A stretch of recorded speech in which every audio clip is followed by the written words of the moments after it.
नमस्कार, खबर भारत का खास कार्यक्रम सुनो सरकार में आप सभी का स्वागत है। मैं हूं आपके साथ राखी और बात करेंगे सत्ता, शराब और सियासत की। देखिए, जब से उमा भारती का ये वक्तव्य आया और ये सुनने में आया कि जनवरी से वो कुछ ऐसा अभियान लेकर आने वाली हैं, चलाने वाली हैं शराबबंदी को लेकर, तो थोड़ी सी हलचल सी तेज हो गई। क्योंकि शराबबंदी को लेके हम बहुत सारे प्रॉमिसेस, बहुत सारे वादे पहले सुन चुके हैं, देख चुके हैं, बहुत सारी चर्चाएं भी हमने की हैं। लेकिन हुआ क्या है कि हमेशा ये माना गया है कि अच्छा खासा रेवेन्यू जनरेट होता है, अच्छे खासा सरकार को कहीं ना कहीं बहुत फायदा जाता है, इसलिए जो शराब की दुकानें हैं वो बंद नहीं की जा सकती। आपको ये भी याद होगा कि एक टाइम पे ये कहा गया था कि जो स्कूल होते हैं या मंदिर होते हैं या कुछ एक एरिया डिवाइड कर दिया गया था कि उन क्षेत्रों से बहुत काफ़ी लंबी दूरी पर शराब की जो दुकानें होंगी वो होंगी, मार्केट में सार्वजनिक स्थानों पर नहीं होंगी। लेकिन आज भी जो हम देखते हैं तो उससे साफ समझ में आता है कि सिर्फ कहा गया था, ऐसा हकीकत में कोई बहुत ज़्यादा ऐसी चीज़ें हुई नहीं हैं। तो ऐसे में शराबबंदी कैसे होगी? यदि आपकी कोई राय है तो आप भी हमारे इस खास कार्यक्रम से जुड़ सकते हैं और अपनी राय हम तक पहुंचा सकते हैं। कुछ प्रतिक्रियाएं हैं, इस चर्चा को मैं आगे बढ़ाऊंगी। पहले सुनते हैं किसने क्या कुछ कहा है। किनारे नहीं कहा मैंने, शराबबंदी के खिलाफ सड़क पर, शराबबंदी के पक्ष में, शराब के खिलाफ सड़क पर, वो चाहे नर्मदा का किनारा हो या बेतवा का हो या चंबल का हो या ताल तलैयों का किनारा हो। लेकिन अभियान 6 महीने तक हम चलाएंगे, सरकार का सहयोग मांगेंगे। नहीं चल पाया तो फिर मैं उस अभियान में शामिल हो जाऊंगी, शराब बंद करने के अभियान में और नशा बंद कर देने के अभियान में। ये मैं कह रही हूँ 22 जनवरी 15 के बाद में जिसमें इन्वॉल्व होंगी वो होएगा शराबबंदी। आदरणीय उमा भारती जी इस प्रदेश की पूर्व मुख्यमंत्री रही हैं और उनकी पहचान एक साफ गोई राजनेता के रूप में रही है। मगर पिछले 3-4 सालों में वे शराबबंदी को लेकर जो अपना बयान दे रही हैं, जो उनकी बाइट सुनाई देती है, उसकी आहट उनके राजनीतिक चरित्र से मेल खा रही है। आखिरकार क्या कारण है कि बार बार उन्हें शराबबंदी के अपने द्वारा किए गए दावों को लेकर पीछे हटना पड़ रहा है? यदि वो शराबबंदी को लेकर वास्तव में पक्षधर हैं तो सरकार के खिलाफ मोर्चा लेना चाहिए। जब पहले उन्होंने शराबबंदी को लेकर कहा था तो प्रदेश कांग्रेस के तत्कालीन अध्यक्ष अरुण यादव जी ने कहा था कि आदरणीय उमा भारती जी जो हमारी दीदी हैं, हम उन्हें अपना पूरा समर्थन देते हैं। जब कांग्रेस पार्टी उन्हें पूरा समर्थन दे चुकी थी कि शराबबंदी को लेकर हम आपके साथ हैं, तो वो पीछे क्यों हट गई? तो देखा आपने, सुना आपने, प्रतिक्रियाएं अलग अलग हैं। उमा भारती का स्टैंड बिल्कुल क्लियर है कि वो इसके लिए क्या करेंगी, और दूसरी बात कांग्रेस को क्या करना है, कांग्रेस को भी हमने सुना। लेकिन ये मुद्दा आज का नहीं है, ये इस मुद्दे को काफ़ी लंबा वक्त हो गया है। पूरी तरीके से शराब मुक्त प्रदेश होना चाहिए, शराब को बंद हो जाना चाहिए, लेकिन ये ऐसा अभी तक हो नहीं पाया। चाहे कांग्रेस की सरकार रही हो, चाहे अब भारतीय जनता पार्टी की बात हो। उमा भारती ने तो ये तक कहा है कि ऐसी सरकार होनी चाहिए जो गांधी जी के आदर्शों पर चले, और पूरी तरह से शराब मुक्ति की उन्होंने बात भी कही है। कैसे होगा?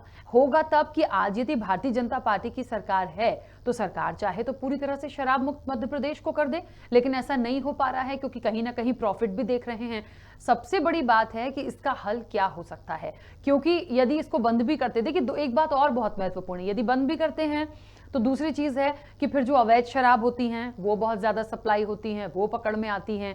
कई बार कच्ची शराब, जहरीली शराब के केसेस हम देख चुके हैं। मध्य प्रदेश में कितनी जगह लोगों की मौत हुई है। तो आप यदि एक बदलाव भी करना चाहेंगे तो भी परेशानी है, नहीं करते हैं तो ज़्यादा परेशानी है। ऐसे में सवाल वही है कि शराबबंदी कैसे होगी, कब होगी, हो भी पाएगी या नहीं, और क्या होना चाहिए, इस पर आप भी अपनी राय दीजिए। हमारे इस खास कार्यक्रम से जुड़िए। आपके टेलीविजन स्क्रीन पर नंबर डिस्प्ले हो रहे हैं और इस चर्चा को मैं आगे बढ़ाऊंगी। मेरे साथ मेरे सहयोगी जेएस भारती जी भी मौजूद हैं।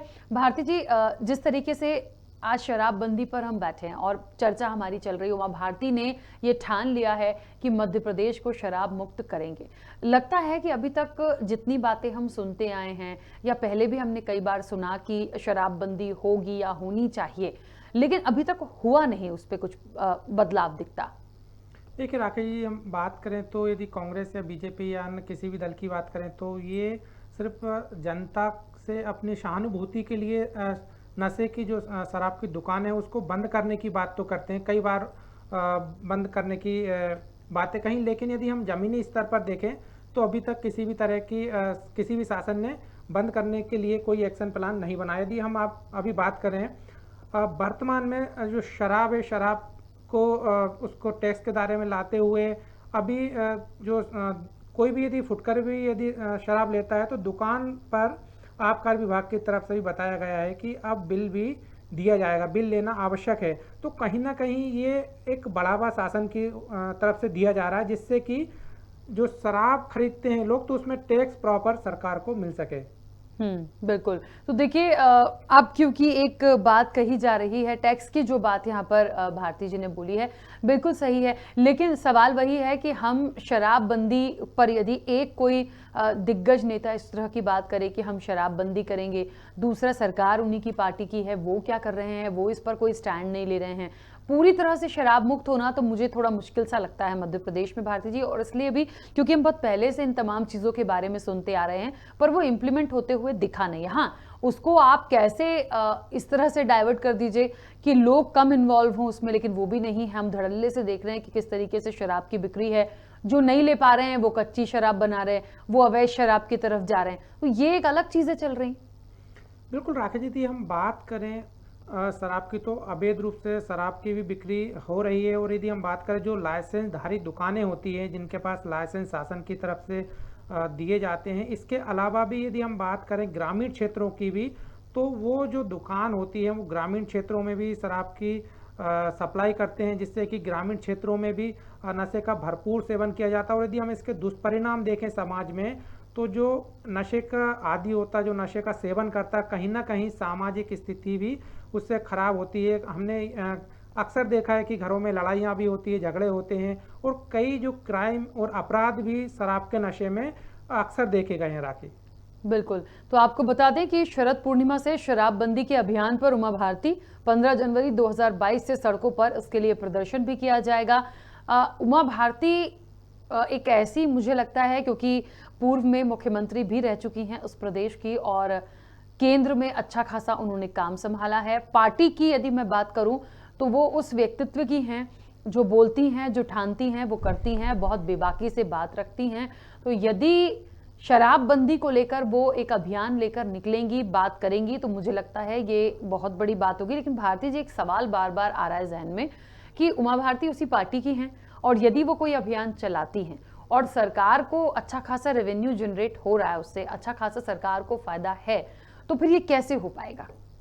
बिल्कुल, कहीं ना कहीं यदि हम उमा भारती जी की बात करें तो केंद्रीय मंत्री उमा भारती जी ने आगामी 15 जनवरी के बाद का बताया है कि हम शराब जो है बंद कराने के लिए अभियान छेड़ेंगे, और कहीं ना कहीं सड़कों पर उतर कर इस आंदोलन को आगे बढ़ाएंगे। तो बिल्कुल उनका कहना सही है। यदि उनको यदि हम देखें तो क्योंकि कहीं ना कहीं जो महिलाएं जो उससे पीड़ित होती हैं, तो वो उनकी तरफ से भी ये एक अच्छी पहल है। यदि हम बात करें 15 अगस्त के पहले यदि शासन इसको बंद भी कर देती, कहीं ना कहीं जो घर परिवारों में आपसी मतभेद होते हैं, लड़ाइयों का कारण जो शराब बनती है, तो वो कहीं ना कहीं परिवारों में भी एक शांति का माहौल देखा जा सकता है। बिल्कुल। चलिए, भोपाल से इस वक्त हमारे कॉलर हैं रोहन, हमारे साथ जुड़े। रोहन, बहुत स्वागत जुड़ने के लिए, क्या कहना चाहते हैं? चलिए, मुझे लगता है रोहन डिस्कनेक्ट हो गए हैं। दोबारा जुड़िएगा रोहन। इस तरह जिस तरीके से ये क्योंकि लोग हमारे साथ जुड़ते हैं, यदि आपकी भी कोई राय हो शराबबंदी पर तो आप भी अपनी राय हम तक पहुंचा सकते हैं। और देखिए, इसका चर्चा का मुख्य रूप से मतलब ही ये यहाँ पर है कि शराबबंदी को लेकर जनता क्या सोचती है। जनता का जो निर्णय है वो सर्वोपरि होता है और आपके जो निर्णय होंगे, आपकी जो राय होगी वो जिम्मेदारों तक हम इस मंच के माध्यम तक से पहुंचाएंगे और उनको ये बात जरूरी हो गई है, क्योंकि मैंने कहा कि यदि उमा भारती इस चीज को लेकर निकल रही हैं तो सरकार भारतीय जनता पार्टी की है। पार्टी क्या सोचती है, कितना इंप्लीमेंट करेगी, सरकार यदि चाहे तो बहुत कुछ कर सकती है और ऐसे में यदि आप लोगों के सुझाव आएंगे तो कहीं ना कहीं ये बहुत आसान हो जाएगा कि शराबबंदी हो या ना हो। एक बात और भारती जी, जिस तरीके से मुझे लगता है फायदा सरकार का अपनी जगह है, लेकिन बहुत सारी घटनाएं, दुर्घटनाएं हमने इसके सेवन से देखा है। बहुत लोगों के परिवार टूटे हैं, कई बार आदमी खुद दुर्घटना का शिकार हुआ है और कहीं ना कहीं उसकी हेल्थ का भी नुकसान है। तो मुझे ऐसा लगता है लोगों को खुद भी थोड़ा सा इसके लिए जागरूक होना चाहिए। आप लेंगे नहीं तो उतना फायदा बिकने का नहीं होगा, लेकिन फिर भी न जाने क्यों इतना ज्यादा इन्वॉल्वमेंट लोगों का है। बिल्कुल राखी जी थी, हम बात करें मध्य प्रदेश में तो मध्य प्रदेश के कई क्षेत्रों में नशीली शराब के सेवन से कई घरों के चिराग चले गए हैं, कई लोगों ने अपनी जान गंवा दी है। यदि हम बात करें मंदसौर की तो ये मंदसौर कांड आप सभी लोगों ने शायद सुना होगा। तो इसकी जांच की यदि हम बात करें तो राजू राज्य की 6 लोगों की सदस्य टीम बनाई गई थी और जिसकी जांच जो है उन्होंने शासन के पास सौंप दिया। और अभी खबर भारत की टीम ने उनसे बात करने की कोशिश भी की तो उन्होंने साफ तौर पर बोल दिया है, बताया है कि ये गोपनीय रिपोर्ट है, इसको हम ओपन नहीं कर सकते। तो राकेश जी, ये सोचने वाली एक बात होगी कि इस तरह की शराब, जो नशीली शराब पीने से कई लोगों की जिंदगी मौत के घाट उतर गई थी, तो ये ओपन क्यों नहीं कर पा रहा है? आखिर इसमें जांच में ऐसा क्या है कि सार्वजनिक नहीं हो पा रही? तो कहीं ना कहीं ये भी एक सोचने का विषय है और शासन के ऊपर भी कहीं ना कहीं एक सवालिया निशान भी है राकेश जी। बिल्कुल, और देखिए बात वही है कि एक तो शराब जिस तरीके से बिक रही है वो तो है ही, लेकिन अवैध शराब का जो जखीरा पकड़ाता है वो किस तरीके से मिलती है। कई बार जहरीली शराब का हमने विषय सुना है। बिल्कुल ठीक बात है, मंदसौर कांड लीजिए, उज्जैन लीजिए, खंडवा लीजिए, तमाम जगह से ये खबरें हमने देखी थी। कई लोगों की जान गई थी, जांच बिठाई गई थी, कई लोगों को सस्पेंड किया गया था कि मिलीभगत किसकी है, लेकिन उसका खुलासा अब तक नहीं हो पाया कि कहां से कहां तक ये क्या हुआ है। तो ये कैसे हो रहा है? और भारती जी, जितना हम इन तमाम चीज़ों को देखते सुनते हैं, क्योंकि हम एक ऐसी फील्ड से हैं जहाँ की तमाम अपडेट्स को हम समझ सकते हैं, तो ये अवैध शराब ऐसे ही नहीं आती है, कहीं ना कहीं ऐसे ही नहीं बन रही है, मिली भगत होती है। वहाँ के जो थाना क्षेत्र होता है उनको सूचना नहीं है कि इतना जखीरा आ रहा है या इतनी शराब है, तो मुझे नहीं लगता कि बिना संज्ञान में आए उनके ये तमाम चीज़ें होती, कहीं ना कहीं मिली भगत है। राकेश जी, हम बात करें जहरीली शराब की या जो नकली शराब बनाई जाती है, तो राजधानी भोपाल से बेरसे रोड की यदि हम बात करें, बेरसिया। भारती जी, मैं बीच में रोक रही हूँ, कॉलर हैं, उसके बाद बात पूरी करेंगे हम। रविंद्र चौबे सतना से जुड़ गए हैं। रविंद्र जी, बहुत स्वागत। जुड़ने के लिए क्या कहना चाहते हैं? जी मैम, ये अभी मैंने खबर देखी कि शराबबंदी के बारे में राय देना चाहते हैं। बोलिए मैम। बिल्कुल मध्य प्रदेश में शराबबंदी हर हालत में होनी चाहिए, क्योंकि इससे जो गरीब वर्ग है वो ज्यादा शराब के नशे का आदी है। ठीक है, उनके पास बहुत छोटी सी इनकम होती है, जिसमें भी यदि उनको ये जो शराब बनती है, गाँवों में बनती है या अवैध तरीके से बनती है, वो इस शराब का सेवन करते हैं और घरों में लड़ाई झगड़े करते हैं। इसलिए शराब तो बंद होनी चाहिए और इसमें हमारी यही राय है कि मध्य प्रदेश में हर हालत में शराब, मध्य प्रदेश क्या वैसे तो पूरे देश में ही बंद होनी चाहिए, क्योंकि ये किसी हद तक फायदेमंद नहीं है। अच्छा, एक सवाल मैं आपसे करना चाहती हूँ। जिस तरीके से ये बंद होना चाहिए, आपने बिल्कुल ठीक कहा, लेकिन ये बात आज पहली बार नहीं हो रही है। सरकार ऐसा पहले भी कह चुकी है, ऐसी बातें हम पहले भी सुन चुके हैं, पर आज तक बंद नहीं हो पाई। क्या मानते हैं इसके पीछे? मैम, जहाँ तक मेरे को ज्यादा ज्ञान तो नहीं, लेकिन जैसे टैक्स के लिए या इन चीजों के लिए शराब जो मतलब आधिकारिक रूप से बिकती है, तो वो तो टैक्स, उससे बहुत बड़ा राजस्व आता है राज्य सरकार का, इसलिए नहीं बंद हो पाती है। ये जो देसी शराबें बनती हैं, इसकी क्या है कि ये छोटे स्तर पे बनती है, उसी से लोग अपना चलाते हैं और उसमें क्या है, वहाँ के लोकल लोगों का भी इन्वॉल्वमेंट होता है, तो इस कारण से उसको बंद नहीं करा पाते हैं या पर्याप्त सूचना नहीं उपलब्ध हो पाती है, या हो पाती है तो कहीं ना कहीं से दबाव आ सकते हैं, इसलिए नहीं हो पाती है। बिल्कुल। चलिए रविंद्र, बहुत शुक्रिया जी। जुड़ने के लिए, अपनी राय देने के लिए। तो रविंद्र सतना से जुड़े थे, इनको लगता है कि कहीं ना कहीं शराबबंदी होनी चाहिए, और यदि अभी तक नहीं हुई है तो उनका भी यही कहना है कि अच्छा खासा रेवेन्यू जनरेट होता है, सरकार को उसका फायदा है। अब देखिए सवाल फिर वहीं आता है कि यदि रेवेन्यू आ रहा है, यदि सरकार को प्रॉफिट हो रहा है, तो फिर सरकार कैसे बंद करेगी, और यदि सरकार बंद नहीं करेगी तो फिर इसका दूसरा विकल्प क्या है। यदि इसका दूसरा विकल्प भी नहीं है तो मुझे लगता है भारती जी फिर उन्हीं की पार्टी की जो ब्रांड नेता जो कही जाती है उमा भारती, वो इसका अभियान लेकर आ रही हैं। तो कहीं ना कहीं जब हम किसी चीज़ का अभियान चलाते हैं तो इसी मकसद से चलाते हैं कि लोगों तक उस मैसेज को पहुंचाया जाए और उस पर पाबंदी लगे। अब ये कैसे हो पाएगा, ये थोड़ा सा मुश्किल टास्क मुझे लगता है सरकार के लिए है। बिल्कुल राखी जी, हम बात कर रहे हैं कि राजधानी भोपाल से बेरसिया हम जाते हैं तो तरावली करके एक गांव पड़ता है, वहाँ पे पन्नी के जो पाउच होते हैं वहाँ पे अवैध रूप से नकली शराब बनाई जाती है और लोग उसका सेवन भी करते हैं। ये कि राजधानी में जब ऐसी स्थिति है तो हम इससे अंदाज़ा लगाया जा सकता है कि राजधानी के बाहर की स्थिति कैसी होगी, क्योंकि नकली शराब के जो भी हाथ से शिकार होते हैं, जो परिणाम देखने को मिलते हैं कि कई लोगों की मौतें हो जाती है। जब राजधानी में ऐसा हाल है तो हम अदर जो ग्रामीण क्षेत्रों की बात करें, अदर दूरस्थ क्षेत्रों की बात करें तो उससे राखी जी अंदाज़ा लगाया जा सकता है। जबकि जो बेरसिया रोड पे तरावली गांव पड़ता है वो बेरसिया थाने के पास में है। यदि हम बात करें तो गुनगा के भी पास में है। कई बार पुलिस के दौरे भी वहाँ से निकलना होता है, कई वीआईपी लोग भी निकलते हैं, लेकिन इस ओर किसी ने ध्यान जानबूझकर नहीं किया है कि जानबूझकर अनजान बने। तो ये इस तरह के कई उदाहरण देखने को मिलते हैं राखी जी। बिल्कुल, चलिए, और आपकी भी कोई राय है तो आप भी बेबाकी से अपनी राय, अपनी बात हम तक पहुंचा सकते हैं। आपके टेलीविजन स्क्रीन पर हमारा नंबर डिस्प्ले हो रहा है, आप उस पर कॉल कर सकते हैं और शराबबंदी पर अपनी राय दे सकते हैं। देखिए, अवैध शराब की जहां तक बात की जाएगी, जो बहुत सारे केसेस आए थे भारती जी, एक का भी आपने भी चर्चा निकाली कि कहीं ना कहीं जांच रिपोर्ट आई है लेकिन खुलासा नहीं हुआ है, और वही बात मुझे भी संदेह लगा था कि हम इतनी जगह से जहरीली शराब, अवैध शराब, कई लोगों की मौत, ये तमाम चीज़ें देख चुके हैं, तो मुझे नहीं लगता है कि बिना मिली भगत के कुछ होता है। क्योंकि जब जखीरा पकड़ाता है तो कोई 2 लोग मिलके या 4 लोग मिलके ऐसा कर लेंगे, या वो सप्लाई हो जाती है, उसका सेवन हो जाता है, लोगों की मौत भी हुई उन तमाम चीज़ों से। तो ये कहीं ना कहीं एक बहुत बड़ा भ्रष्टाचार इसमें भी है, और मिली भगत के बिना तो ये मुझे बहुत असंभव सा लगता है। बिल्कुल राखी जी, यदि हम बात करें शराब की दुकानों की तो कहीं ना कहीं ये बहुत ही इस टाइप से होते हैं कि इसके ऊपर शासन की तरफ से भी जो गलतियां करते हैं तो शासन भी इनके ऊपर अंकुश नहीं लगाती है। हम बात करें शराब की, यहाँ दुकान होती है तो कई ऐसी जगह पर भी शराब की दुकानों का आवंटन कर दिया जाता है जहाँ पे नियम अनुसार नहीं होना चाहिए। यदि हम बात करें मंदिर से दूरी पर होना चाहिए, लेकिन कई जगह ऐसे भी देखने को आई जहाँ पे 50 फीट की दूरी पर ही मंदिर होता है, और मंदिर पर श्रद्धालु भी जाते हैं, धार्मिक आस्था रखने वाले लोग भी जाते हैं, पूजन पाठ करने जाते हैं, महिलाएं भी जाते हैं, बच्चे, सभी तरह के लोग मंदिरों में जाते हैं। वहीं पे कहीं ना कहीं जो शराब की दुकान होती है, लोगों की वहाँ पे भीड़ लगी रहती है, लोग सुबह से ही शराब पीना शुरू कर देते हैं, और कहीं ना कहीं जो महिलाएं भी निकलती हैं उन पर गलत कमेंट्स भी करते हैं। तो इस तरह की कई घटनाएं भी सामने आई है।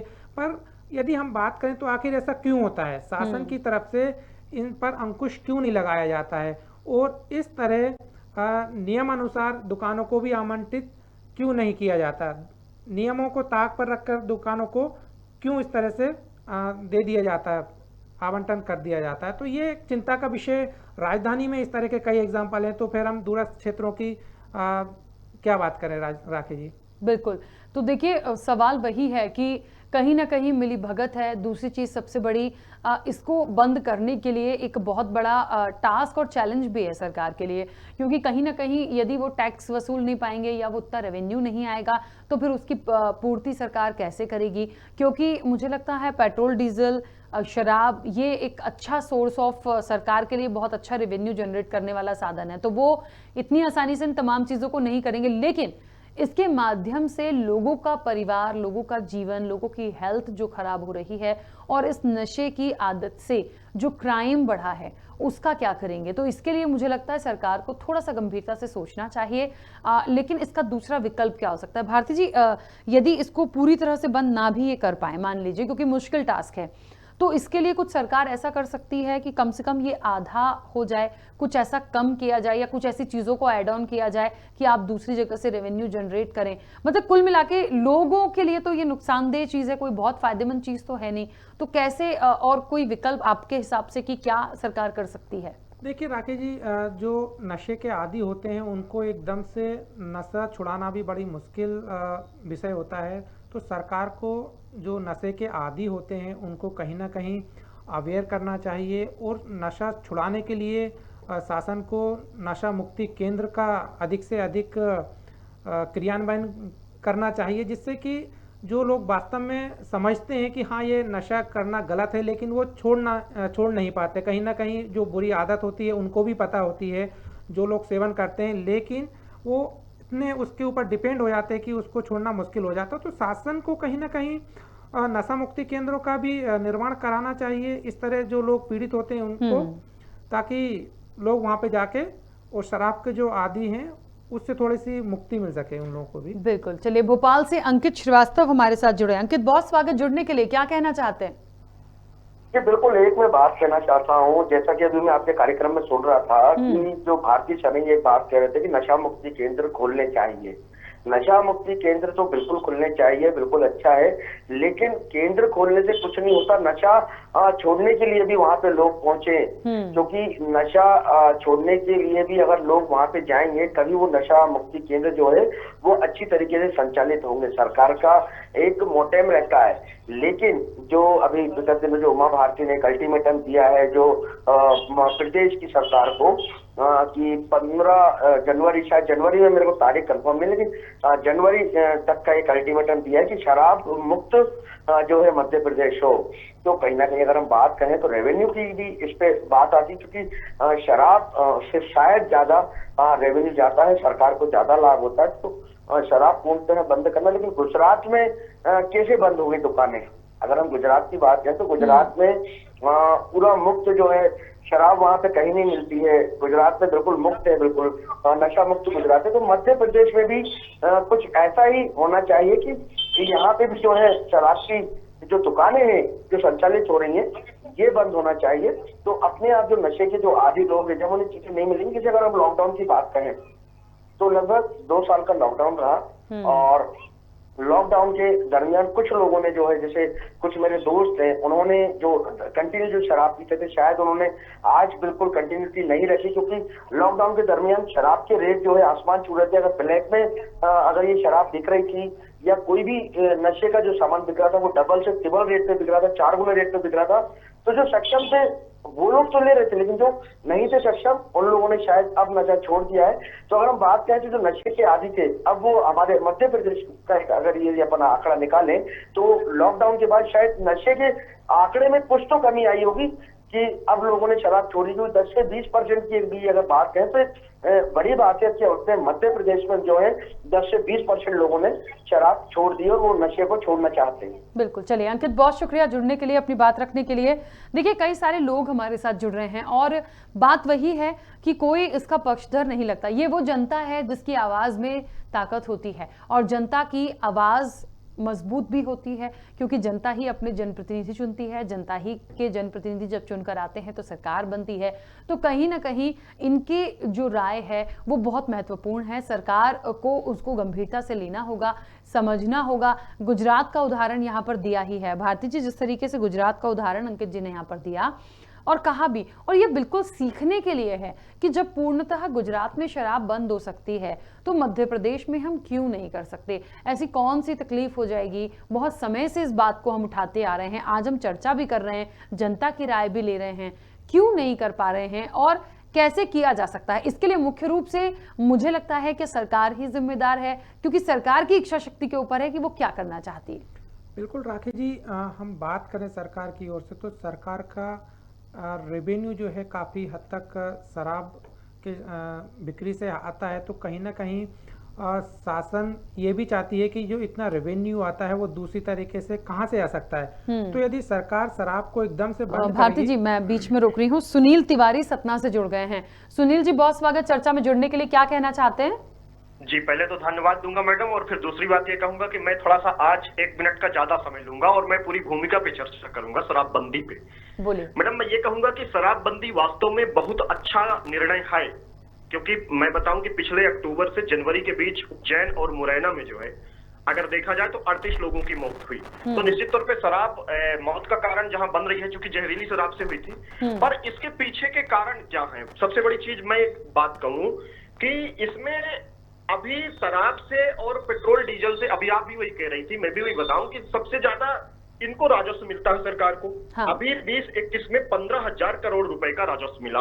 इसी तरह इसे 19-20 में अगर इनकी चर्चा की जाए तो 10,733 करोड़ का राजस्व मिला था। अभी 32 करोड़ रुपए प्रतिदिन का राजस्व मिलता है, और एमपी के आबकारी अधिकारी ने यह कहा भी था कि लॉकडाउन के कारण जो है तो प्रतिदिन 32 करोड़ रुपए का नुकसान हो रहा। ये चीजें हो गई। फिर दूसरी चीज, अपन अगर ये बात करें कि शराबबंदी के अपन देश की चर्चा करें मैडम, तो गुजरात, नागालैंड, मिजोरम और बिहार के उत्तराखंड के साथ उत्तराखंड के कुछ शहरों में शराबबंदी है। बिल्कुल।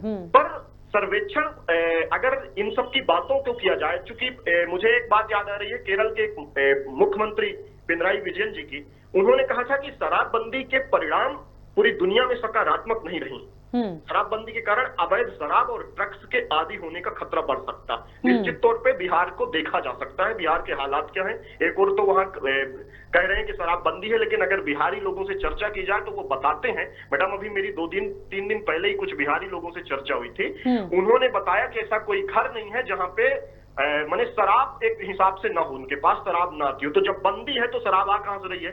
फिर इतनी महंगी है। तो मुझे लगता है कि केरल के मुख्यमंत्री जी के ये बातें बिल्कुल सही होगा। उन्होंने कहा था कि इस कालाबाजारी को भी बढ़ावा मिलता है इससे, तो ये बड़ी चीजें होंगी। और शराब के व्यापार को प्रतिबंध करने के बजाय सरकार को नियंत्रण में रखना चाहिए। सरकार नियंत्रण में नहीं रख पाती, उनके प्रशासनिक नुमाइंदे मिले होते हैं और गांव-गांव तक शराब की खेप भिजवाई जाती। अगर दुकान किसी तहसील में है, किसी जिले में है, किसी गांव में है, तो मैडम वहां जो है गांव-गांव तक भिजवाई जाती है। तो मुझे लगता है कि नियंत्रण सबसे बड़ा जरूरी, और अगर नियंत्रण नहीं हो पाएगा तो कुछ नहीं हो पाएगा। ठीक, सुनील जी बहुत शुक्रिया पूरी बातचीत के लिए। काफ़ी डिटेल में बहुत सारी बातें आपने बोली हैं, और मुझे लगता है ये उन लोगों के सुझाव हैं, उन लोगों की राय है जो सरकार के लिए है सीधा मैसेज कि सुनिए, समझिए। इस मंच के माध्यम से, नाम ही हमारे कार्यक्रम का है सुनो सरकार, तो प्लीज़ सुनिए, जागिए, क्या कर सकते हैं। और यदि ये बात मैंने भी देखिए कही थी कि यदि आप पूर्ण रूप से बंद नहीं कर सकते हैं, और मुश्किल भी होगा क्योंकि ये इतना आसान टास्क नहीं है कि आप पूरी तरह से शराब बंदी कर दें, तो आप कुछ ऐसा करिए कि इसको थोड़ा सा कंट्रोल किया जा सके। कंट्रोल करेंगे तो कुछ स्थितियां सुधरेंगी, आपको भी हानि नहीं होगी क्योंकि आपका काफ़ी रेवेन्यू इससे आता है। तो लेकिन सरकार की इच्छा शक्ति है, करना आपको होगा, आपको सोचना होगा, आपको अपने सुझाव देने होंगे, जनता की राय ले लीजिए। और जनता की राय खबर भारत खुद आप तक पहुंचा रहा है कि जनता क्या चाहती है, पर करने से होगा। ऐसे नहीं होगा कि सिर्फ कहा हमने और होने के लिए कुछ भी नहीं हो रहा है, ये कहीं ना कहीं मुश्किल की चीज़ है। भारती जी क्या लगता है, अभी जिस तरीके से बार बार बात जो आ रही है वो सरकार के ऊपर ही आ रही है कि सरकार इस चीज़ को गंभीरता से ले, और एक कॉलर ने भी कहा कि पूर्ण रूप से बंद ना भी कर पाएं, यदि आप प्रॉफिट भी देखते हैं तो कहीं ना कहीं आप उसको कंट्रोल करें। अब कंट्रोल करने के लिए भी मैंने कहा ना, इच्छा शक्ति सरकार को दिखानी होगी, प्लान उनको देना होगा, कितनी दुकानें हैं, लिमिटेड दुकानें रखिए, कहाँ मिलेंगी, कहाँ नहीं मिलेगी, कितना मिलेगी, रेट क्या होंगे। मुझे लगता है बहुत हाई रेट होंगे, तो बिल्कुल सही बात है। लॉकडाउन में तो जिनको चाहिए था, जिनकी बहुत ज़्यादा मुझे लगता है लत थी इस चीज़ को लेके, उन्होंने भी बहुत हद तक कंट्रोल किया होगा, क्योंकि जो रेट थे वो हर कोई अफोर्ड नहीं कर सकता था, और काफ़ी ब्लैक में बिकी भी। राखी जी, यदि हम बात करें कि जो नशे का आदी होता है, शराब का सेवन जो लगातार करता है, तो कहीं ना कहीं ऐसे जो लोग होते हैं वो नशा यदि नहीं मिलता तो शायद उनका जो माइंड है, दिमाग है, काम नहीं करता। इसी का उदाहरण जब मार्च में लॉकडाउन लगा था, उसी के बाद हम बात करें राजधानी भोपाल से करीब विदिशा में, तो विदिशा में 3 सगे भाइयों ने सैनिटाइजर पीकर पी लिया था नशे की वजह से, तो उन लोगों की मौत हो गई थी। तो कहीं ना कहीं इसमें यही देखने को आया कि जो नशे के आदी लोग होते हैं, जो नशे का सेवन किए बगैर नहीं रह सकते, तो ऐसे लोगों को नशा मुक्ति केंद्र यदि बनता है, वहाँ पे सरकार के द्वारा अवेयर किया जाता है, वहाँ पे भेजा जाता है और छुड़ाने के लिए उपाय किए जाते हैं, तो कहीं ना कहीं ऐसे लोगों को इस तरह की राहत मिल सकती है। और जो परिवार विघटित हो जाता है, तो ऐसे परिवारों को भी उजड़ने से बचाया जा सकता है। राकेश जी बिल्कुल। चलिए हमारे साथ राधेलाल नापित जी जुड़ गए हैं। राधेलाल जी, बहुत स्वागत जुड़ने के लिए। क्या कहना चाहते हैं? हेलो जी राधेलाल जी, अपनी बात रखिए। जी, मैं ये बोलना चाह रहा था कि अभी जो ये शराब वगैरह अपने यहाँ पे जैसे मान के लीजिए लोग घरों में पी करके जाते हैं, महिलाओं पे अत्याचार करते हैं, तो इस हिसाब से तो और फिर लॉकडाउन में अभी ये शराब का सबसे ज्यादा धंधा किया गया है, कम रेट की शराब को महंगे में बेचा गया है, तो इसलिए मुझे लगता है कि शराबबंदी होना ही चाहिए। जी चलिए, बहुत शुक्रिया आपने सुझाव देने के लिए। देखिए, एक और कॉलर जुड़े थे, वो भी उनको भी कहीं ना कहीं लगता है कि कहीं ना कहीं जो क्राइम है या शराब पीने के बाद आदमी की जो स्थिति होती है वो घर पर जाकर क्राइम करता है, लड़ाई झगड़े होते हैं और अपनी हेल्थ के साथ भी खिलवाड़ करता है। तो कहीं ना कहीं शराबबंदी होनी चाहिए। ऐसे ही और भी हमारे जो कॉलर्स हैं और हमारी जो जनता है, हमारे जो दर्शक जो इस कार्यक्रम को देख रहे हैं, यदि आपकी कोई राय हो तो आप भी, आपके टेलीविजन स्क्रीन पर नंबर हैं, आप देख सकते हैं, कॉल कर सकते हैं और अपनी राय हम तक पहुंचा सकते हैं। जो जिम्मेदार हैं सुनो सरकार, क्योंकि इस कार्यक्रम का नाम जो जिम्मेदार हैं उन तक हम इन तमाम बातों को, इन सुझावों को पहुंचाएंगे ताकि मध्य प्रदेश में भी हम जल्द से जल्द वो दिन देख सकें जिस दिन ये कहा जाएगा या जिस दिन ये घोषित होगा कि अब मध्य प्रदेश भी शराब मुक्त हो गया है। ये मैं फिर कह रही हूँ, थोड़ा सा मुश्किल है, लेकिन इच्छा शक्ति होगी तो सब चीज़ें हो सकती हैं। और जिनकी लत है उनका आप क्या करेंगे? नशा मुक्ति केंद्र खोलने की बात भी यहाँ पे भारती जी ने कही है, बिल्कुल ठीक है, उनको वहाँ भेजिए। जो नहीं जाते हैं उनके साथ कुछ ऐसा करा जाए कि वो वहाँ जाएं, लेकिन करना होगा, बिना करे कुछ नहीं होगा, सिर्फ कह देने से कुछ नहीं होगा। हम ये चर्चा ही इसलिए कर रहे हैं कि जब आपके सुझाव आएँ तो उन्हें हम जिम्मेदारों तक पहुँचाएं और उसके बाद कोई एक बड़ा ऐसा खाका देखने को मिले, कुछ ऐसे प्लान सरकार की तरफ से आए जनता के सुझाव के बाद कि आखिरकार इसको हम कैसे कंट्रोल कर सकते हैं या कैसे हमें इसको बंद करना चाहिए। भारती जी, अभी मुझे लगता है हम पूरे मध्य प्रदेश की बात करें तो काफ़ी जगह पर मध्य प्रदेश के साथ साथ हम यदि भोपाल की भी यदि बात करें, क्योंकि हम अभी यहाँ हैं, तो मुझे लगता है बहुत सारी जगह पे बहुत सारी दुकानें हैं, काफ़ी भीड़ होती है। मुझे तो कोई ऐसी जगह देख के नहीं लगा कि ये बीच मार्केट में है तो इसको बंद कर देना चाहिए। हमने बहुत सारी जगह ऐसी देखी हैं जहाँ पे लोग निकलते हैं, महिलाएं भी निकल रही हैं, लेकिन बेबाकी से वहाँ पर शराब बिक भी रही है, लोग लाइन भी लगाते हैं, खड़े भी रहते हैं। तो कंट्रोल कहाँ हो रहा है? सब चीज़ें तो खुलेआम ही हो रही। बिल्कुल राकेश जी, यदि हम बात करें कि जिस तरह से दुकानों पर जो भीड़ का जमावड़ा देखा जाता है तो कहीं ना कहीं ट्रैफिक भी अव्यवस्थित हो जाता है और जो महिलाएं बच्चे भी निकलते हैं और जो शराब का नशा करके बीच रोड पर कई बार गाली गलौज भी करते हैं। तो इस तरह की जो घटना है तो आम जन को देखने को मिलती है। कहीं ना कहीं इससे समाज में भी एक मैसेज गलत जाता है और इस तरह के यदि मैसेज समाज में गलत जाता है तो बच्चे क्या सीखेंगे। और महिलाएं जो निकल के जाती है वहाँ से, तो कई बार महिलाएं भी पुरुषों के द्वारा नशे के जो नशा करता है तो उस तरह की छेड़खानी के भी मामले सामने आते हैं। तो इस तरह कहीं ना कहीं समाज में यदि इस तरह की जो बुरी प्रथा चलती रही तो ये खराब, गलत है। तो इसको सरकार को अंकुश लगाना आवश्यक है। राकेश जी बिल्कुल। चलिए, और इस वक्त हमारे साथ विदिशा से मुजीर खान जुड़ गए हैं। मुजीर, बहुत स्वागत चर्चा में जुड़ने के लिए। क्या कहना चाहते हैं? जी मैम, पहली बात तो मैं आपके लिए, आपके चैनल के लिए बहुत बहुत धन्यवाद देना चाहूँगा। जो कि एक समाज के मुद्दे होते हैं, समाज के जो विषय होता है, एक समाज को बेहतर तरीके से बनाने के लिए आप चर्चा करते हैं। तो मैं आपके लिए बहुत बहुत धन्यवाद देना चाहूँगा कि जो कि आप इन ऐसे जैसे मान के चलो रिलेशनशिप की बात करें, जो शराबबंदी को लेकर बात करें, तो इन विषयों पर चर्चा की जाती है और लोगों के सुझाव मांगे जाते हैं। तो मैं आपके लिए बहुत बेहतर और एक समाज के लिए बेहतर तरीके से अच्छा बनाने के लिए, एक समाज में जागरूक, एक समाज के अंदर अच्छा मैसेज देने के लिए, समाज बेहतर तरीके से अच्छी जिंदगी के साथ जिए, इन सारी बातों को लेकर ये है कि खबर भारत जो है कि मुद्दों पर, इन विषयों पर ये है कि समाज को लेकर चर्चा करता है। तो मैं बहुत बहुत आपके लिए धन्यवाद देता हूँ। जी बहुत शुक्रिया आपका भी मुजीर जी। और आप जैसे कॉलर्स ही हैं वो जागरूक, जो हमारे इस कार्यक्रम को देखते हैं, नोटिस करते हैं कि हम किन विषयों के साथ हैं और अपनी राय हम तक पहुंचाते हैं। आज इस विषय पर क्या कहना चाहेंगे? जी मैम, यही कहना चाहूंगा कि जिस तरीके से शराबबंदी को लेकर ये चर्चाएं चल रही हैं, और मैं अधिकतर करीब आज 10 से 12 लोग, मतलब 1 दर्जन से अधिक लोगों से मिला था और मैंने उनसे जानने की कोशिश करी थी कि क्या इन मतलब आप जो शराब के लिए जो शराब पीते हैं, क्या इसका मुझे फायदा बता दें, एक दो फायदे भी आप मुझे बता दें कि क्या फायदे हैं। तो अधिकतर मैंने जब बात करी थी तो पूरे 95% लोगों का उसमें ये कि जवाब ये था कि इससे फायदा कुछ नहीं है, सिर्फ वो हमारी एक मौज मस्ती या मतलब उनका जुनून जो भी समझ लें आप, तो अपने तरीके से अलग अलग। जबकि देखने में ये आता है कि बाकी में ये शराबबंदी बंद होना चाहिए। वही सबसे बड़ी बात तो ये है कि अगर अन्य राज्यों में शराबबंदी बंद हो सकती है तो हमारे राज्य में क्यों नहीं।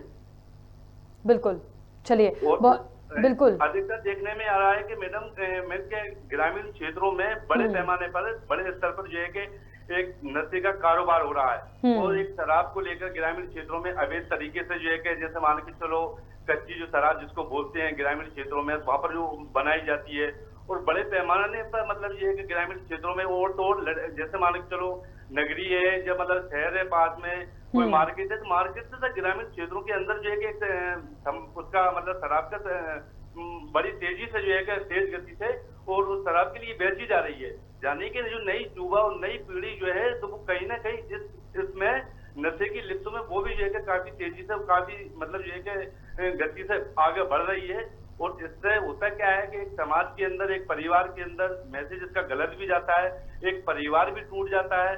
जब आदमी नशे की हालत में होता है तो घर के अंदर जाता है तो अभद्र व्यवहार करने लगता है अपने घर परिवार से, जिससे कि उसने संबंध बनाए थे, वो संबंध बनाने की कसम खाई थी जो कि मैं आपके साथ हमेशा के लिए रहूंगा। एक बच्चों के लिए छोटे छोटे बच्चे होते हैं, वो बच्चे अपने एक पिता के रूप में उनके लिए देखते हैं और जब वो अभद्र व्यवहार अपने छोटे बच्चों से करने लगते हैं और अपने घर में जो और परिवार वाले होते हैं समाज के लोग होते हैं उनसे जब वो गलत व्यवहार करने लगते हैं तो एक समाज की और अन्य लोगों की और परिवार की और आपसी घर के संबंध भी टूटने की बिल्कुल चलिए ठीक बात मुजीर जी। अधिकतर देखने में आया है मैम कि जैसे मान लो चलो मस्जिद हुई मंदिर हुई, वो मंदिर पे लोग पूजा करने के लिए जा रहे हैं और मस्जिद में नमाज पढ़ने के लिए जा रहे हैं और उसी रास्ते पर जो है कि बड़े पैमाने पर दुकानें हैं शराब की और काफी भीड़ लगी है और स्कूलों और कॉलेजों में भी अधिकतर देखने में आता है। उनके अंदर जब वो पढ़ने जाती हैं तो उनके लिए एक डर और भय पैदा होता है। बिल्कुल ठीक बात है मुजीर जी, काफी हाँ अभद्र व्यवहार करने लगते हैं, बातचीत वातावरण जो है कि उनके लिए और रास्ते रोकने लगते हैं। ठीक है, आपके सुझाव बहुत अच्छे और बहुत महत्वपूर्ण भी हैं और निश्चित तौर पर जैसा आप सोच रहे हैं वैसे ही मुझे लगता है तमाम लोग सोच रहे हैं और इसीलिए शायद इस मध्य प्रदेश को नशा मुक्ति की ओर ले जाने की बात हो रही है, शराबबंदी की बात हो रही है। और इसको लेकर जिस तरीके से एक बार फिर आपको बता दें कि जब पार्टी की ही ब्रांड नेता उमा भारती ये एक अभियान लाने की बात करें कि जनवरी से वो एक अभियान चलाएंगी शराबबंदी को लेकर, तो निश्चित तौर पर सरकार को भी ये सोचने पर मजबूर होना पड़ेगा कि जब उमा भारती इस अभियान को लेकर आएंगी है हमारी ही पार्टी की और एक अच्छा खासा उनका व्यक्तित्व और पहचान भी है, तो मुझे लगता है जब उनका ये अभियान चलेगा तो फिर सरकार को भी बीच में मिलकर कुछ ऐसी इच्छा शक्ति दिखानी चाहिए कि आप इसके लिए और क्या कर सकते हैं। आप उसको एकदम बंद नहीं कर पाएंगे तो कुछ कंट्रोल करिए, कुछ चीज़ों को ऐसा करिए जो कहीं ना कहीं थोड़ी सी फायदेमंद होती हुई दिखे लोगों को, जो नशे की ओर गए हैं या नशे की गिरफ्त में हैं वो थोड़े सा उससे फ्री हो सके। कुछ ऐसा सरकार को करके दिखाना होगा। भारती जी अपनी बात पूरी कीजिएगा। बिल्कुल राखी जी, यदि हम बात करें सरकार के रेवेन्यू की तो वर्षवार यदि हम बात करें बस 2011-12 में 4,317 करोड़ का इससे रेवेन्यू सरकार को मिला। यदि हम बात करें 12-13 की तो 5,813 रुपये के लगभग सरकार को रेवेन्यू मिला। यदि हम बात करें 15-16 की तो 7,926 करोड़ का रेवेन्यू सरकार को मिला। यदि हम बात करें 16-17 की तो 8,000 करोड़ का रेवेन्यू सरकार को मिला। तो राकेश जी यहाँ पे देखा गया कि अभी हम बात करें 5 साल में तो सरकार का जो रेवेन्यू है हर साल बढ़ा है एवं 5 साल में दुगना हो गया। तो सरकार इसको एकदम से कैसे बंद करी, तो ये सरकार के लिए भी एक चिंता का विषय है। इसलिए जो शराब की बात जब उठती है तो सरकार शासन की तरफ से हाँ तो बोल दिया जाता है शासन की तरफ से, बट उसको बंद करने के लिए काफ़ी मशक्कत की बात आ जाती है सरकार के लिए। बिल्कुल, चलिए भोपाल से हमारे कॉलर गोविंद हमारे साथ जुड़े हैं। गोविंद बहुत स्वागत चर्चा में जुड़ने के लिए, क्या कहना चाहते हैं? हाँ भाई, हाँ मैं गोविंद बोल रहा हूँ भोपाल से जी। मैं ये कहना चाहता हूँ मैम, ये जो शराबबंदी है प्रदेश में होना चाहिए, इसकी बहुत आवश्यकता है क्योंकि गरीब वर्ग और मध्यम वर्ग पे इसका बहुत बड़ा प्रभाव है। और दूसरी बात यह है कि इस शराबबंदी से मतलब शराबबंदी के बाद भी जैसे गुजरात देख लीजिए, आप बिहार देख लीजिए, जैसे राज्य हैं जो अपना पूरा खर्चा चला रहे हैं, अपना बजट सुचारू रूप से चला रहे हैं, तो ऐसा तो फर्क पड़ना नहीं चाहिए मध्य प्रदेश शासन को भी। आर्थिक हानि का हवाला देके जो बार बार शराबबंदी की बात को हमेशा काटते रहें, ये गलत है। चलिए, बहुत शुक्रिया गोविंद। मेरा प्रदेश के मुखिया शिवराज सिंह चौहान से यही कहना है कि वो शराबबंदी प्रदेश में आवश्यक रूप से ही करें।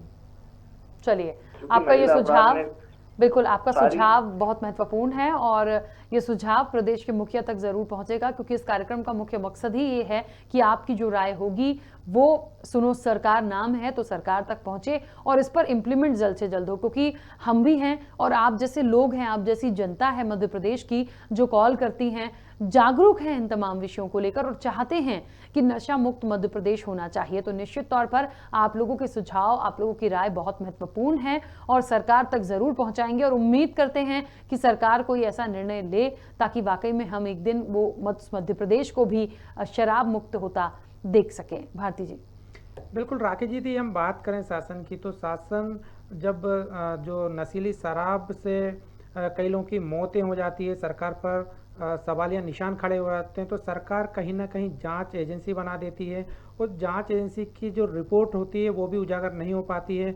हम बात करें तो सरकार ने मई में जो शराब के दोषी होते, जो नकली शराब बनाते हैं, उस पर 10 से 14 वर्ष की कारावास की बात प्रस्तावित है एवं 25 लाख रुपए का जुर्माना भी प्रस्तावित हो। लेकिन राकेश जी बात करें तो अभी तक किसी के ऊपर भी ये जुर्माने नहीं लगाया शासन की तरफ से। भारती जी, बीच में रोक रही हूँ, ग्वालियर से कॉलर जुड़ रहे हैं, योगेश शर्मा। योगेश, क्या कहना चाहते हैं? बहुत स्वागत चर्चा में जुड़ने के लिए।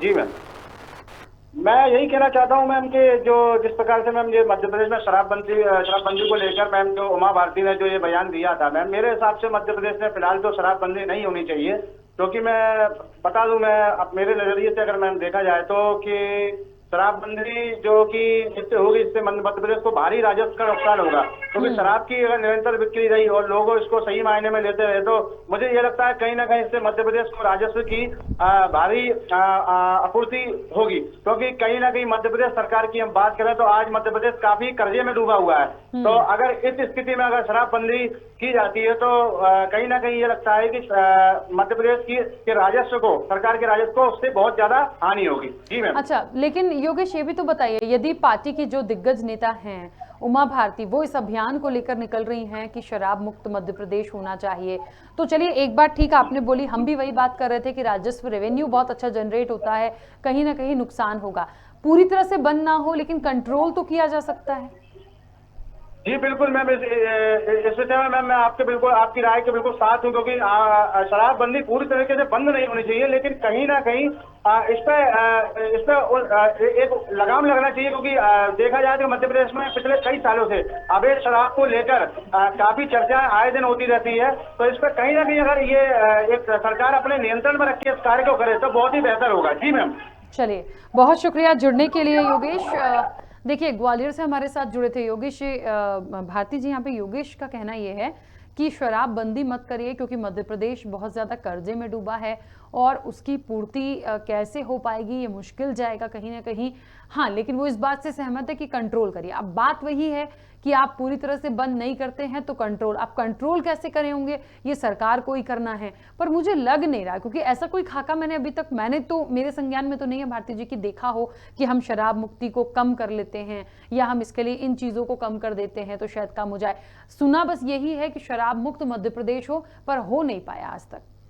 राकेश जी, बात करें छत्तीसगढ़ की, तो छत्तीसगढ़ की में जो शराब है वो होम डिलीवरी उसकी की जाती है, उसी की तर्ज पर मध्य प्रदेश में भी एक प्रस्ताव जारी किया गया है, प्रस्तावित है अभी मामला कि 21-22 जो रहेगा उसमें शराब की होम डिलीवरी होगी। तो कहीं ना कहीं यदि इस तरह का प्रस्ताव भी रहता है, उसमें ये सरकार उसको लेकर भी आती है, तो जो शराब के दुकानें होती जिनमें बाहर लोगों का जमावड़ा लगा रहता है, सड़कें जाम हो जाती हैं, लोग लाइन लगाकर शराब लेते हैं, तो इससे शायद मुझे लगता है कि थोड़ी निजात मिल सकती है और जो लोग घरों में शराब का सेवन करेंगे तो वो एक दायरे में रहकर ही शायद कर पाएं। बिल्कुल। भोपाल से एक कॉलर हमारे साथ जुड़े हैं, राकेश सिंह। राकेश, बहुत स्वागत, जुड़ने के लिए क्या कहना चाहते हैं? मैम मैं ये कहना चाहता हूँ जैसे कि आज का जो मैटर है भारत खबर पे कि शराब मध्य प्रदेश के अंदर बंद होनी चाहिए नहीं, तो वैसे तो उसके अंदर ये करा जाए कि ज्यादा बेहतर एक कोई स्पेशल आईडी बनाई जाए, जिस भी बंदे की उसको एक महीने में एक लिमिटेड शराब लेकर उसको दिया जाए। यदि हर रोज कोई मजदूर वर्ग का आदमी भी है तो अगर वो दिन भर अपनी थकावट कहीं से मिटाएगा, तो अगर वो उसको ये लगता है कि मैं शराब पी के ये कर सकता हूँ, तो ये काफी अच्छी चीज है। पर जब इसको दवाई के तौर पे लिया जाए तो बेहतर है। लोग एकदम से बिल्कुल काफी ज्यादा ना लेकर हम इसके लिए बंद करेंगे तो शायद हो सकता है कि आक्रोश पैदा हो सबके बीच में, और हम इसकी एक लिमिट फिक्स कर देंगे तो वो ज्यादा बेहतर होगा। शराब को बंद करने से ज्यादा बेहतर ये होगा। लेकिन राकेश, नहीं, आपका सुझाव बहुत अच्छा है। आपने अच्छा सोचा कि कम से कम उसको कम करने के लिए हम क्या करें। आपने ये भी सोचा कि जो मजदूर तबका है या जिन लोगों को ऐसा लगता है कि वो हैबिचुअल हो चुके हैं, उसके बिना उनको नींद नहीं आएगी, तो उन लोगों के लिए भी आप सोच रहे हैं। मैं समझ रही हूँ आपकी बातों को, मैं समझ रही हूँ, लेकिन ये बताइए, ऐसे लोग जो है ना, वो उनको लिमिट में आप बांध नहीं सकते, क्योंकि वो जो हैबिचुअल हो चुके हैं ना, वही लोग इतना अति करते हैं कि वो इतना ज्यादा चले जाते हैं उन चीजों में कि फिर आगे चीजें बिगड़ती हैं। तो या तो इसको बिल्कुल प्रॉपर कंट्रोल कर दें कि या तो उसके रेट बहुत हाई हो, हर कोई ले, जैसे लॉकडाउन का टाइम भी था। हाँ, जैसे कि हाँ, आपका कहना ठीक है। जैसे कि मैं ड्रिंक नहीं करता हूँ, पर आप उस चीज को समझिए, कोशिश करिए ना, जैसे कि हम किसी शुगर पेशेंट को हम एकदम से शुगर देना बंद कर दें, तो उसका शुगर लेवल एकदम से डाउन होगा। बिल्कुल। तो हम ये उसका समाधान नहीं हुआ, ये वो अट्रैक्ट होके और वो घर वालों को परेशान करना स्टार्ट कर देगा। तो यदि हम किसी चीज की फिक्स लिमिट बांध देंगे, जैसे कि अगर हम एक महीने में हमने सिर्फ 2 बड़ी बोतलें ही देना स्टार्ट करी, तो वो बंदा उस चीज को या तो लिमिट में पिएगा या तो फिर खत्म होने के बाद में उस चीज के लिए परेशान होगा। जब अगली बार उसको अगले महीने में मिलेगी एक आईडी पर सिर्फ 2 बड़ी बोतलें, पूरे 30 दिन नहीं मिलेगी, तो अगली बार उस बंदे को या तो लिमिट में करेगा, और जैसे ही साल भर के अंदर ये चीज लिमिट में आए, आप उसके बाद बंद करेंगे ज्यादा बेहतर होगा। बिल्कुल ठीक। चलिए, अच्छा सुझाव है। मुझे लगता है ये सुझाव कैसे कर सकते हैं, सरकार यदि बंद नहीं कर सकती है तो कंट्रोल करने के लिए मुझे लगता है राकेश जी का ये सुझाव है, क्या इस पर इम्प्लीमेंट हो पाएगा। भारती जी, मुझे लगता है बहुत सारे कॉलर्स ऐसे जो वाकई में सोच रहे हैं और एक्चुअली जेन्युइन रीजन है, क्योंकि जो लोग हैबिचुअल हैं उनको यदि हम एकदम से उन लोगों के लिए तमाम चीजें बंद हो जाएं तो वो पागल भी हो सकते हैं। और इसलिए हो सकते हैं कि उसका एक उदाहरण आपने ही दिया था कि जब लॉकडाउन का टाइम था तो नशे के इतने ज्यादा हैबिचुअल थे वो लोग कि सैनिटाइजर ही पी गए थे। तो मुझे लगता है ऐसे लोगों के लिए सरकार यदि सोचती है, या मुझे लगता है एकदम बंद ना करें, कंट्रोल वाली स्थिति पे हम आए, तो कंट्रोल करने के लिए कोई खाका दे दें ताकि धीरे धीरे इन चीजों की तरफ हम बढ़ पाएं। देखिए राकेश जी, यदि हम बात करें कंट्रोल करने की या धीरे धीरे इसको कम किया जाए, तो अभी जो शराब की दुकान खोलने का समय है और उसका दुकान का बंद करने का समय है, यदि इसमें कुछ कटौती कर दी जाए तो शायद जो लोग हैं वो कम ले पाएं। तो ये भी एक उपाय हो सकता है सरकार की तरफ से। राकेश जी, बिल्कुल ठीक बात है। चलिए, हमारे साथ संदीप विश्वकर्मा जुड़े हुए हैं। संदीप, बहुत स्वागत चर्चा में जुड़ने के लिए, क्या कहना चाहते हैं? बहुत अच्छी डिबेट है और मैं अपने बात रखना चाहता हूं कि आज हम डिबेट तो कर लेते हैं, मगर इसका जो दर्द है, जो खामियाजा है, ना ये शराब बेचने वाला पता कर सकता है, ना खरीदने वाला पता कर सकता है, जिस पर बीतती है उसकी वो पता कर सकता है कि इसका कितना खामियाजा होता है। आप उस माँ से पूछो जिसका जवानी में उसका बेटा खत्म हो गया हो, बिल्कुल। उस पत्नी से पूछो जिसका जवानी में नशे के कारण उसका पति खत्म हो गया हो, उस सहारे से पूछो जिनके जीवन का सहारा खत्म हो गया हो, तब हम समझ सकते हैं कि इस नशे का कितना खामियाजा इस समाज को उठाना पड़ता है। बिल्कुल। और सरकारें केवल कागजों पर, अगर उनके जीवन में उसका जब तक अनुभव नहीं होगा तो निश्चित रूप से ये कागजों पे चलता रहेगा, डिबेटें चलती रहेंगी, इनका रुकना बंद नहीं होगा। तो हमें एक ठोस कदम उठाना चाहिए सरकारों को कि वास्तव में उन परिवारों का आकलन करें, उनके घरों में जब चूल्हे नहीं जलते हैं, जब व्यक्ति आता है, कमाई करके आता है, पूरा पैसा शराब में बर्बाद कर देता है, घर में आके पत्नी को मारता है, बच्चों को पीटता है, उनकी परीक्षा फीस नहीं भरी जाती, क्लास की फीस नहीं भरी जाती है, उनका जीवन अंधकारमय हो जाता है। और उस फिल्म को अपने सामने रखें, उस दर्शन को अपने सामने रखें, तो निश्चित रूप से कहीं ना कहीं हमारा दिल भी भर आता है कि उन बच्चों के जीवन में क्या गुजरता होगा जिनको 2 वक्त की रोटी नहीं मिल पाती, केवल उनके पति या उनके जो पिता रहते हैं वो नशे में पूरा बर्बाद कर देते हैं पैसा। अगर इस चीज को हम सामने रख के करें तो निश्चित रूप से हमारा कलेजा पसीजेगा और उसको हम सही तरीके से कर पाएंगे। क्योंकि आज सरकारें मौन बैठी हुई हैं। जितना पैसा हम कमाते हैं उससे कहीं ज्यादा दुगने से तिगना अपराधों पे हमें खर्च करना पड़ता है। उससे कहीं ज्यादा हमें स्वास्थ्य विभाग पर खर्च करना पड़ता है और हमारा नाम क्या होता है, इससे राजस्व आ रहा है।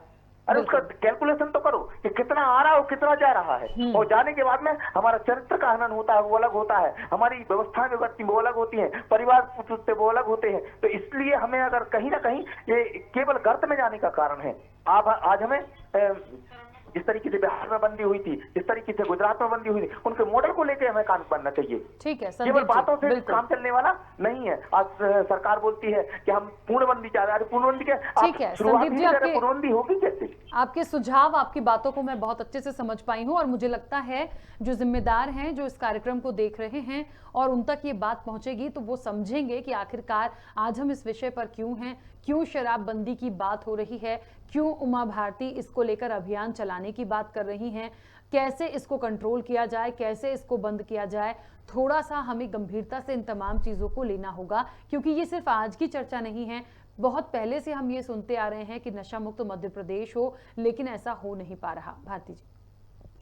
बिल्कुल राकेश जी, हम बात करें शराब के नशे की तो जो अधिकांशतः जो वाहन दुर्घटनाएं होती हैं, हादसे के शिकार भारती होते जी हैं। बीच में 1 मिनट के लिए रुक रही हूँ। भोपाल से कॉलर जुड़े महेश हमारे साथ। महेश, बहुत स्वागत। जुड़ने के लिए क्या कहना चाहते हैं? महेश, मेरी आवाज आप तक पहुंच रही है? चलिए, महेश से कनेक्शन नहीं हो पा रहा है फिलहाल। भारती जी अपनी बात पूरी कीजिएगा। राकेश जी, हम बात कर रहे थे कि शराब के जो सेवन करते हैं रात को जो वाहन चालक होते हैं, तो अधिकांशतः जो हादसे होते हैं तो कहीं ना कहीं शराब के नशे के सेवन से ही हादसे होते हैं। ऐसे कई दुर्घटनाएं हुई जिसमें जो वाहन चालक होता है वो कहीं ना कहीं नशे का आदी होता है या रात्रि में वाहन को जब चलाता है तो नशा करके ही चलाता है। तो ऐसी जो दुर्घटना है तो इन पर भी अंकुश लगाया जा सकता है। तो कहीं ना कहीं सरकार को गंभीरता से इस विषय पर सोचना चाहिए। और जो शराबबंदी की बात, यदि हम बात करें, पूर्व केंद्रीय मंत्री ने जो उठाया है मुद्दा, तो इस पर सरकार को चिंतन करना जरूरी है। राकेश बिल्कुल। चलिए, और इस वक्त आपको बता दें देवास से हमारे साथ रवि जुड़ गए हैं। रवि, बहुत स्वागत। चर्चा में जुड़ने के लिए क्या कहना चाहते हैं? जी बिल्कुल कहना चाहूंगा, जो शराबबंदी का जो मुद्दा पूर्व मुख्यमंत्री उमा जी ने जो उठाया है, ये कहीं ना कहीं बहुत काफी सही है।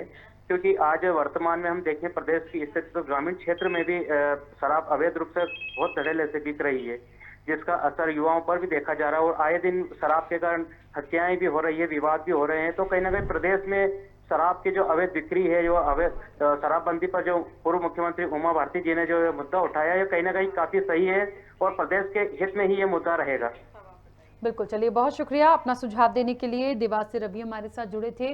देखिए, तमाम दर्शक जो इस कार्यक्रम से जुड़ रहे हैं उनमें अभी तक जितने लोग जुड़े हैं सबकी राय यही थी कि नशा मुक्त मध्य प्रदेश होना चाहिए, शराबबंदी होना चाहिए। उमा भारती जिस अभियान को लेकर आएंगी, उस अभियान को लेकर भी लोगों का मुझे लगता है एक समर्थन ही मिल रहा है, क्योंकि सभी की राय है कि शराब बंद होना चाहिए। कुछ कॉलर्स ऐसे थे जिन्हें लगा कि एकदम से बंद ना करके इसको कंट्रोल किया जा सकता है, क्योंकि यदि एकदम से होगा तो जो लोग हैबिचुअल हैं उनके लिए भी सोच रहे हैं। देखिए, हाँ बिल्कुल सही है, उनके लिए भी सोचना होगा कि फिर क्या हो सकता है। लेकिन उस कंट्रोल करने के मायने पैमाने क्या होंगे, कैसे किया जाएगा? क्या दुकानें कम कर दोगे आप? नहीं कर सकते। आप कैसे करेंगे? बहुत सारी चीज़ें हैं भारतीय जी इसके पीछे भी। देखिए, सरकार का टैक्स रेवेन्यू अपनी जगह है, लेकिन जिन लोगों के ठेके हैं, जिन लोगों का व्यवसाय है ये, उसको यदि कम कर दिया या बंद कर दिया, फिर उनका क्या? ये भी मुझे लगता है वो सोचने का एक गंभीर विषय।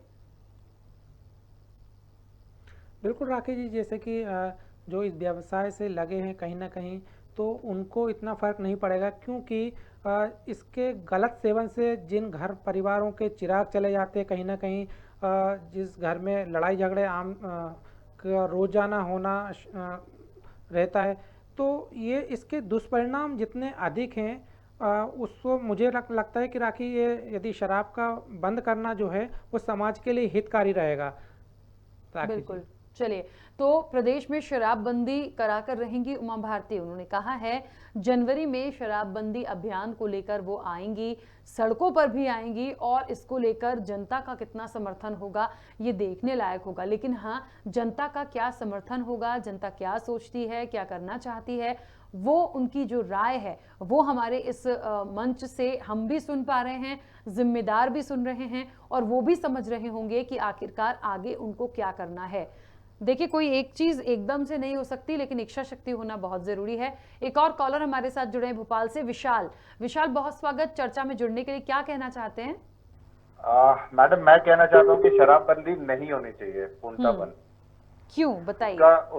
उसके पीछे का कारण जो मुझे समझ में आता है, हमारे मध्य प्रदेश में सरकार के पास कमाई के बहुत ज्यादा स्रोत नहीं है। जो गुजरात में जो इंफ्रास्ट्रक्चर है, जो बड़ी इंडस्ट्रीज गुजरात में है, जो बिहार में जो खनिज पदार्थ हैं, उसमें मध्य प्रदेश में उतने सोर्सेज नहीं है। तो अगर हम शराबबंदी करते हैं, यहाँ पे पूर्णतः शराबबंदी करते हैं, तो ओवरऑल हम लोगों का पेट्रोल इतना महंगा इसलिए है भोपाल मध्य प्रदेश में, हम प्रॉपर्टी भी इतनी रजिस्ट्री सबसे महंगी देते हैं पूरे देश में। उसका रीजन यही है, सरकार के पास ज्यादा स्रोत नहीं है कमाई के। तो और ये एक बहुत बड़ा कमाई का जरिया है सरकार के लिए, टैक्स का एक रेवेन्यू जनरेट करने का बहुत बड़ा जरिया है ये शराब। अगर इसको ये बंद होता है ना, तो जो शराब नहीं भी पीते हैं ना, उनके ऊपर भी लोड बढ़ाएगी गवर्नमेंट। बिल्कुल, जाहिर है गवर्नमेंट को अपने खर्चे तो उनके तो बने हुए हैं ना, तो वो जो खर्चा है ना, वो जो नहीं पीते हैं शराब आम जनता, उनके ऊपर बढ़ेगी। हम जैसे टैक्स पेयर्स के ऊपर जो है वो लोड ज्यादा बढ़ेगा, मेरा ऐसा मानना है। चलिए विशाल जी, बहुत शुक्रिया अपनी राय देने के लिए। ठीक है, देखिए, नहीं जरूरी भी है, आम जनता है और आम जनता की राय बहुत महत्वपूर्ण होती है और सबकी अपनी अलग राय होती है। ये राय बहुत महत्वपूर्ण थी क्योंकि सरकार कहीं ना कहीं जब एक अभियान लेकर आती है कि जनता की आवाज, तो खबर भारत ये कार्यक्रम सुनो सरकार लेकर ही इसलिए आया है ताकि इस कार्यक्रम के माध्यम से जनता की जो आवाज है, जनता की जो राय है, वो हम जिम्मेदारों तक पहुंचा सकें। तो देखिए, अब क्योंकि शराबबंदी पर हमारी ये चर्चा चल रही थी और शराबबंदी पर आप सब लोगों ने बहुत सारे सुझाव और राय दी है, हम उम्मीद करते हैं कि सरकार इसको गंभीरता से लेगी। चाहते सब यही हैं कि शराब मुक्त मध्य प्रदेश हो, लेकिन फिलहाल क्योंकि बहुत ज्यादा कर्जा सरकार पे है, बहुत ज्यादा सोर्स ऑफ इनकम सरकार के पास दूसरी चीजों से नहीं है, इसी से रेवेन्यू बहुत आता है, तो मुझे लगता है कहीं ना कहीं इसको कंट्रोल तो हम कर ही सकते हैं। भारती जी, समय की सीमा है, चलते चलते अपनी राय जल्दी से रखिएगा। बिल्कुल राकेश जी, जैसे कि अभी हमारे जो कॉलर थे उन्होंने बताया कि सरकार जो अदर जो स्टेट है वहाँ पे सोर्स ऑफ अर्निंग अधिक है, इसके शराब के अलावा भी काफ़ी उनके पास स्रोत हैं। तो मुझे लगता है कि हमारे यहाँ पे मध्य प्रदेश में सरकार को जो रेवेन्यू के संसाधन है उनको बढ़ाना चाहिए। कम से कम बेरोजगारी जो है वो भी खत्म हो पाएगी, कम हो पाएगी। तो लेकिन यदि इसको शराब को यदि बंद करते हैं शासन, तो कहीं ना कहीं जो परिवार में जो झगड़े होते हैं जिससे कई परिवार टूट जाते हैं और युवा जो पीढ़ी है वो नशे के आदी होती जा रही, तो उससे कम से कम हमारे जो समाज है, समाज में एक अच्छा मैसेज जाएगा और समाज में भी इसके अच्छे परिणाम देखने को मिल सकते हैं। राखी जी, बिल्कुल। चलिए, तो हमारे सभी कॉलर्स का बहुत शुक्रिया जो आज इस कार्यक्रम से हमारे साथ जुड़े। भारती जी, आपका भी बहुत शुक्रिया। तो शराबबंदी को लेकर बात चल रही थी और सत्ता, शराब और सियासत की हमने चर्चा की है। क्या होगा, उमा भारती को कितना समर्थन अपने लोगों का मिलेगा, ये बहुत बड़ा सवाल है क्योंकि पार्टी की ही है। पार्टी किस तरीके से उनके अभियान को, उनके विरोध को देखेगी या फिर सरकार उनके साथ मिलकर कुछ और इसका हल निकालेगी, ये आने वाले समय में देखना दिलचस्प होगा। फिलहाल आज चर्चा में इतना ही, दीजिए इजाजत। कल और किसी नए विषय के साथ मिलेंगे। देखते रहिए खबर भारत।